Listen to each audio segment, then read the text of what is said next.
Actually, let's do that.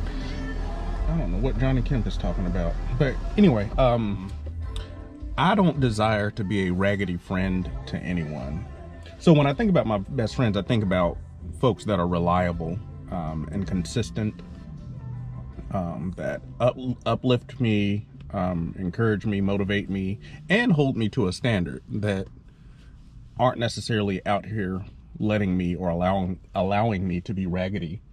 I have two best friends, Reggie and Dwight, or Dwight and Reggie, and I've actually known them, I think, for about the same time. I think I might met Dwight about a year before I met Reggie.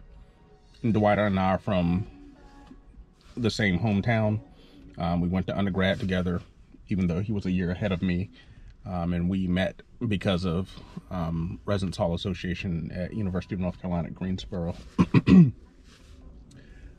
Reggie and I met because of our mutual interest in cars, all things cars, Hondas in particular, even though he works for Toyota or Lexus. But both of those, my two best friends, are kind of like, they're kind of like the angel and the devil on my shoulders, right? And if you know my best friends, you might be inclined to think one is one and the other is the other. That doesn't make sense. What I mean is, people that know Dwight might think that Dwight is the bad devil and Reggie is the good angel, and it's actually quite the opposite. A lot of people, I think when you say best friend, I think best friend is a superlative, but to me it's a class of friendship. So meaning I feel like I can have more than one best friend, and I love and appreciate them equally the same, and they serve very different purposes in my life. You know, Dwight holds me to a standard, and Reggie is like, oh, you want to go fuck them up? All right, let's do it. Even if I'm being irrational or illogical. But my point in saying that is, to my two best friends, I truly desire to be good, consistent, reliable to them. And I know I fail sometimes, especially with Dwight, because Dwight will call 17 times a day. And to be quite honest, once I get home, I don't really want to talk on the phone, right? And I'll put my phone away just to avoid hearing it, right? And that may not be fair.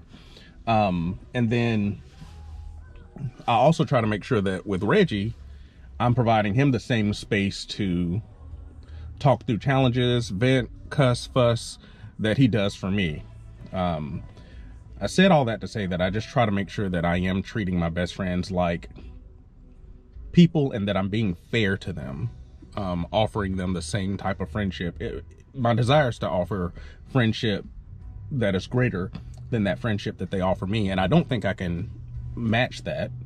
Definitely not exceed that, because they're just such good friends to me. But my point is, I don't want to be a raggedy friend to anyone, but I also don't want anyone being a raggedy friend to me. And I have to recognize that in saying that, just because someone doesn't offer their friendship to me in the way that I would desire them to, it doesn't necessarily mean that they're being a bad friend. And I have to make up my mind whether I'm going to accept that friendship or not. And for me, that's kind of been a theme, you know, all of 2020 is, are you going to accept that type of friendship that is being offered to you? And I think a lot of us can look at this, you know, if I were to go into detail, we could look at these situations and say, oh, well, they're just not good friends. Those aren't good people. And I'm not, you know, I'm not here to say that. You know, I think that might have been what I would say at one point, but I'm thinking now, nope, I think the type of friendship that a lot of folks offer is how they are friends with people. And I've just made up my mind in a lot of instances that I don't want to be friends in that situation.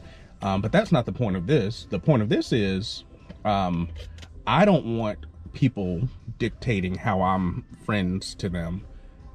If the way that I offer my friendship isn't acceptable, then we need to part ways. No hard feelings, right? But that's exactly what I've done, you know, over the last year or so, is kind of said, I hear you, I see the way that you show up as a friend. That's not the way that I accept friendship. So, thank you for the friendship that you've offered, and thank you for the laughs and the good times and the encouragement, or whatever that case.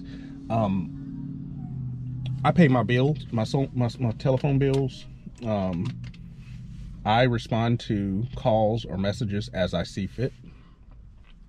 I have a job that, while it isn't rewarding or fulfilling to me, it does require a lot of my time and energy.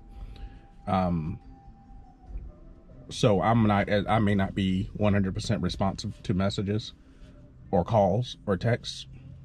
But what I'm not going to do with folks is, especially folks that I don't really know well, I'm not going back and forth about how I should be responding to my messages. And if I'm not, then I can't think of anybody that I know where I sought out to be a bad or mean or inconsiderate person. That's not who I am. I don't desire to be a bad person to anyone, certainly not a bad friend to anyone. I always go into situations trying to be kind, courteous, respectful, considerate, reciprocal, and all of those things. If you believe in your heart that I'm not being a good friend, just move on. And we don't have to make an announcement. I don't. I'm just going to move on. And I would invite anyone that associates themselves with me, that if they feel like I'm not being a good friend, they need to just part ways. No need in having, if this is a negative energy to you, you need to get rid of me. I do the same, especially right now in the midst of Trump and COVID-19 and, trying to be a bit more strategic about where I'm going in my life. I ain't got time for any of that other BS. So shout out to all of my good friends. Like I said, best friend is a tier of friendship to me, and not necessarily a superlative, as I implied in the very beginning. So Dwight and Reggie, thank you. Xanda and Zane, thank you. Emily, thank you.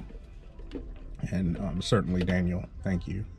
And then to all of my other friends who maybe we're not as cool with one another, thanks. I appreciate it.